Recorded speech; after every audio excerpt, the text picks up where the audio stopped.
अंदर में तो पार करो, डूबो मत। आप भूल जाओ कि तुमने कभी आईआईटी करी थी, भूल जाओ। अगर नहीं भूल पाओगे तो वापस आओगे, कोई नहीं बच सकता।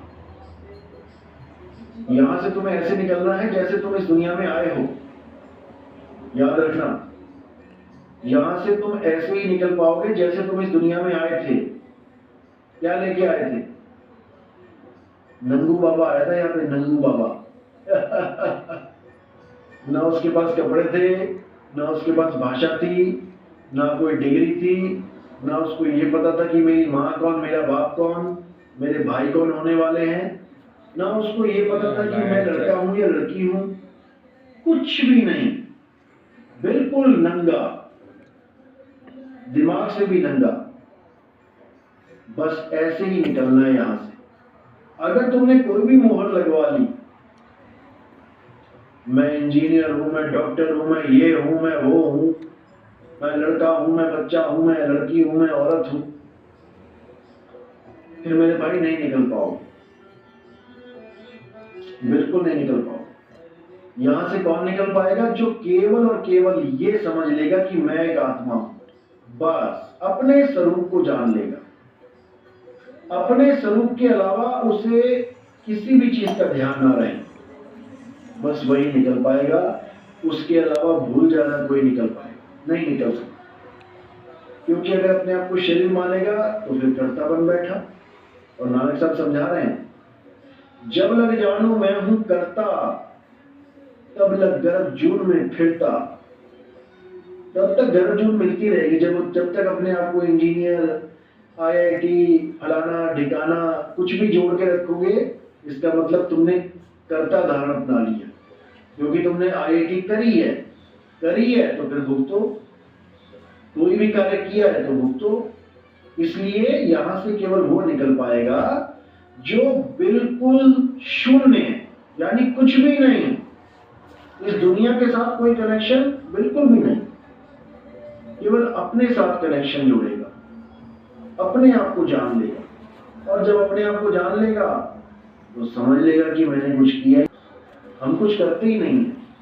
सबसे बड़ी दुविधा यह है कि हम कुछ करते नहीं है, लेकिन फिर भी सब कुछ अपने सिर पे लाद के बैठे हुए हैं।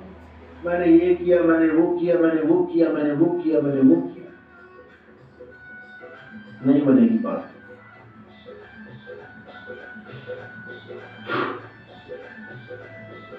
इसलिए अच्छे से समझ लो, अकर्ता भाव में रहने का मतलब यानी कर्तापन से दूर।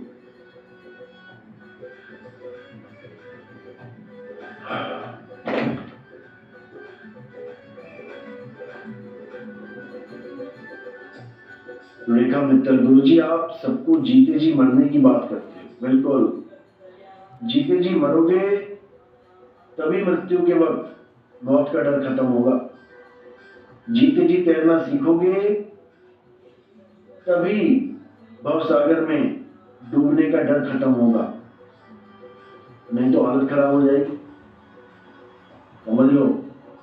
और मौत आनी ही आनी है, उसको कोई टाल नहीं सकता। शरीर की मृत्यु होनी ही होनी है।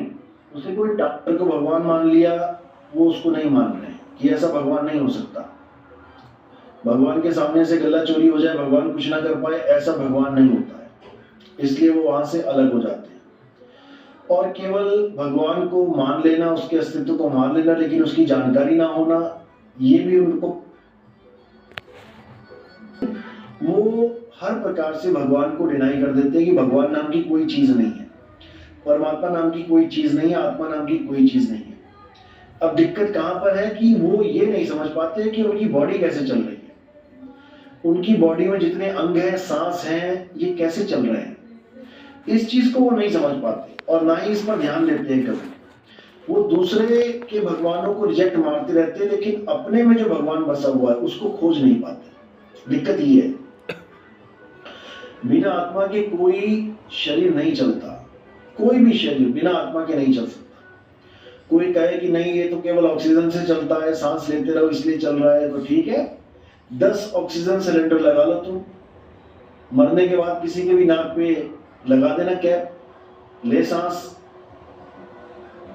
ऑक्सीजन छोड़ भी दोगे तब भी नहीं ले पाएगा वो, क्योंकि ऑक्सीजन जो खींच रहा था वो कहां गया।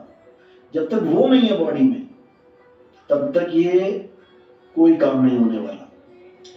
तो जो बॉडी में उसको खींच रहा है, सांस को खींच रहा है, वो अच्छे से समझ लो कि क्या है, तब जाके ये पूरी गुत्थी सुलझ जाएगी।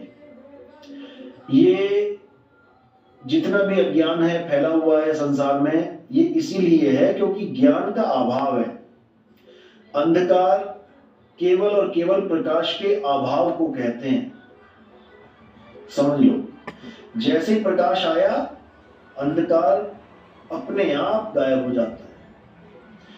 कोई उसको बाहर फेंकने नहीं जाता कमरे से कि अभी कमरे में पूरा अंधेरा भरा हुआ था, अब लाइट जली है तो मुझे अंधेरा बाहर फेंकना पड़ेगा। वो है जो दिख रहा है तुम्हें अंधेरा, वो नहीं होगा प्रकाश आ जाने पर।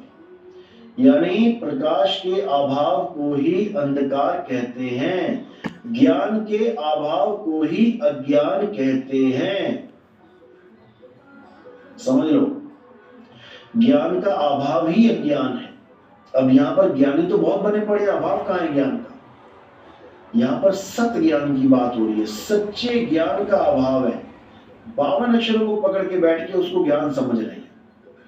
कथाएं तो बड़ी बड़ी गा रहे हैं, बातें बड़ी बड़ी कर रहे हैं, लेकिन जहां पर भक्ति की बात आती है तो 52 अक्षरों को पकड़ लेते हैं। 52 अक्षरों को जपने को भक्ति समझ रहे हैं। और कबीर साहब समझा रहे हैं, नाम है जप में, नाम है तप में, और ना एकांत निवास में, मुंह को कहां ढूंढे रे बंदे, मैं तो तेरे पास में। बस बात इतनी सी है। इतनी सी बात समझने के लिए पता नहीं कितने युगों युगों से ये जीव भटकता आ रहा है, इतनी सी बात समझने की।